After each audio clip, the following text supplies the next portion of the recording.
known amongst the Chinese community. It's also his birthday today, so we'd like to wish him a happy birthday on behalf of everyone here.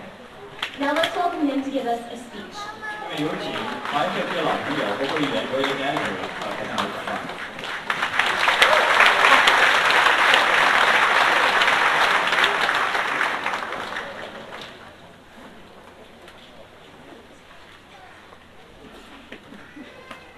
好。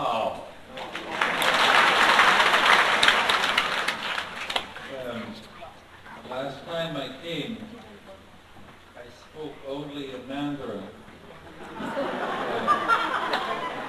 I don't know if anybody understood, but they seem to be happy.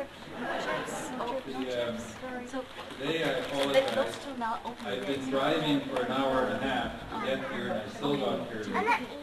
And so it was a question of getting here safe. I didn't practice either Mandarin or Cantonese today. So I will strictly respect Canada's official languages and speak the two languages that I really know. I'd like to pay tribute to the Federation of Ottawa Chinese Canadian Organizations, and particularly Winnie Wang. I really appreciate her generosity and the welcome that you prepared for me today. I'd like to salute my good friend, Hui Kan Huan, who's a Chinese minister counselor. I'm sitting with my wife now, and I understand he's behaving.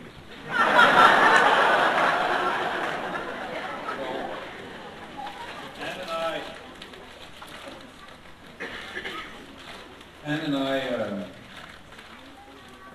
are always happy to be with you. In the last 2 years, I've attended 10 celebrations with our Canadian friends of Chinese origin, and thank you for inviting me. We say yes. Your government knows that Canadians of Chinese origin have been an integral part of the history of this country, and remain an integral part of it today.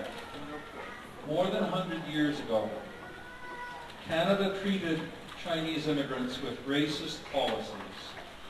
And some critics like to blame Liberals for 13 years of inaction on this issue. While this is true, there is a lot of blame to go around.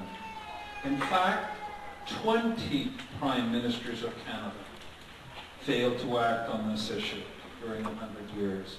Ministers of both political affiliations. So there's a lot of blame to go around. I could name them all, but I'll save you because you have some good entertainers coming. Prime Minister Stephen Harper changed this when he delivered an official apology on behalf of the Government of Canada. He did this on the floor of the House of Commons, June 22nd, 2006. I was there. It was one of the most poignant moments in my parliamentary career. I looked up to the gallery and I saw the survivors. My eyes swelled.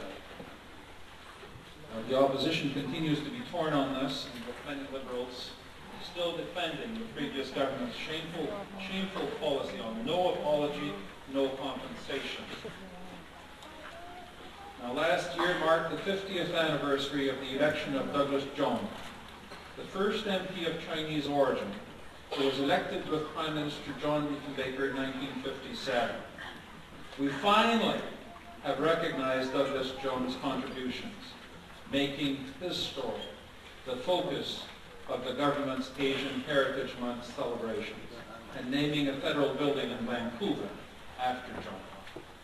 In the 1980s and 1990s, hundreds of thousands of people from Hong Kong and China made the decision to call Canada home, including many of you, some who live in Ottawa, Orleans. I met them tonight.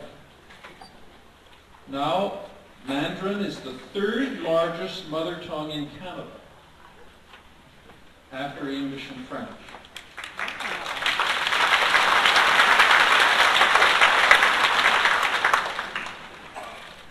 It's no wonder that I'm trying to learn. And Prime Minister Stephen Harper and his government value this contribution to the country. We see you as Canadians who happen to have a Chinese heritage and not as a separate class of Canadians. I want to underline that. This is why my wife and I are so happy to participate every time that you invite me. Notre gouvernement veut aider les familles canadiennes qui travaillent fort. C'est pourquoi il a mis en place le programme universel favorisant le choix en matière de garde d'enfants, qui fournit une allocation de 1 200 $ par année par enfant de moins de 6 ans. We also place a high value on education and are investing in innovative post-secondary education solutions to help students succeed, exempting scholarship, bursaries, and fellowship income from federal income tax, and helping ease the cost of textbooks with the recently introduced tax credit. En même temps, nous comprenons que vous puissiez être particulièrement préoccupé par les événements qui se déroulent ailleurs dans le monde. Le gouvernement du Canada dispose enfin d'une politique étrangère robuste et appuyée sur de solides principes reflétant les valeurs canadiennes. I've got 10 more pages. But I'm only going to read one of them. By the way, my Mandarin speech is here, but that's the one I didn't practice yet. There. We will stand up for the rights of Canadians traveling to the countries of their parents' birth. We have an interest in a healthy relationship with China, to engage in trade as well as candid discussions about democratic governance and the rule of law. We also continue to express concern for the rights of spiritual, ethnic, and linguistic minorities in China. These are especially important. Our approach to China is based on emphasizing human rights within a context of trade. In fact, trade is helping China open up. It's helping China to open up. And human rights are under more scrutiny than ever before. Exports to China are up by more than 40% since we took office 2 short years ago. And despite the appreciation of our currency and softening of other exports markets. Rappelons-nous, c'était sous l'Ancien Régime que les exportations canadiennes vers la Chine ont connu une baisse importante et constante. During 2006, the first year since our government came to office, investments between China and Canada increased significantly compared to the past. Canadian foreign direct investment in China increased by 16.3% to more than $1.5 billion.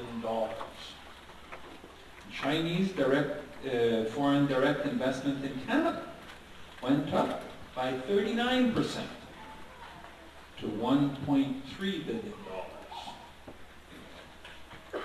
L'importance accordée par le Canada aux droits de la personne en Chine aide les Canadiens et donne du pouvoir aux Chinois. Investment has never been better and will continue to improve, and high-level ministerial visits will continue to occur at a rate similar, if not higher, than under previous administrations. Now, it's about the 10th time that I speak to you. It's the first time that I bring in statistics and a bit of politics, but I wanted to flesh out the policies that give meaning to this friendship that's going both ways. But really, my wife and I didn't come here for me to give a speech. We came here to have a good time with you. I thank you very much. Xie xie. Thank you very much, Mr. Temple. It's a beautiful speech.